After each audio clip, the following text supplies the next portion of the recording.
Og'aylar bunaqa narsani ko'rsatmasdan iloji yo'q. Mana karburatorni qaranglar. Tiko karburator mana. Hozir ochdim mana. Hali to'liq chachilgan yo'q. Endi ochib chachishni boshlayapman. Mana qaranglar ahvolni. Mana qaranglar. Sekin terib yopilgan bu. Yaqinda karburator qilingan ekan og'aylar. Bu ham eshitma emaslarni bo'loqni eplabdi, prokladkasi yo'q bo'lsa. Avtomat korobkanikida bu karburator mana o'xshdagi avtomatniki. Mo'g'illar monojiklarda mana bu yerda razmer yozilgan bo'ladi. 85 turibdi. 85 o'g'aylar 85 bu o'ta kichkinada, cheres cho'r kichkina. Endi shuni qo'yayotgan odam agar ko'rib turgan bo'lsangiz, og'ayni rasxod ozaymaydi bu bilan. Og'ayni qanday tushunmaydi, nima o'y fikrda qilasizlar bu narsani. Bu masalan mana shu 85 ni qo'yib berdingiz. Mashina og'ir yuradi.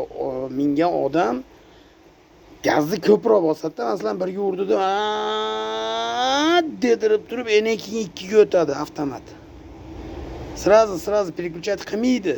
Потому что siz kichkina jiklor qo'yib qo'ygansiz. Shuni hisobiga rasxod ko'p bo'ladi-yu. Normal jiklor qo'yib bersangiz, mana shu zavoddan nechta tavsiya qilingan bo'lsa, shuni qo'yib bersangiz, deb turib уже оборотda oldi, shu ikkiga oladi o'z avtomat. Mana shunda rasxod oz bo'ladi-yu, to'g'rimi? Bu bilmadim endi nima maqsadda buni qilib, kim o'rgatgan sizlarga bu narsani? Men hayron qolaman og'aylar. Mana 85 qo'yayotgan odamlargacha mototsiklga ham qo'ymasdik og'ayni. Mototsiklga ham mopedga qo'yardik Soyuz paytda.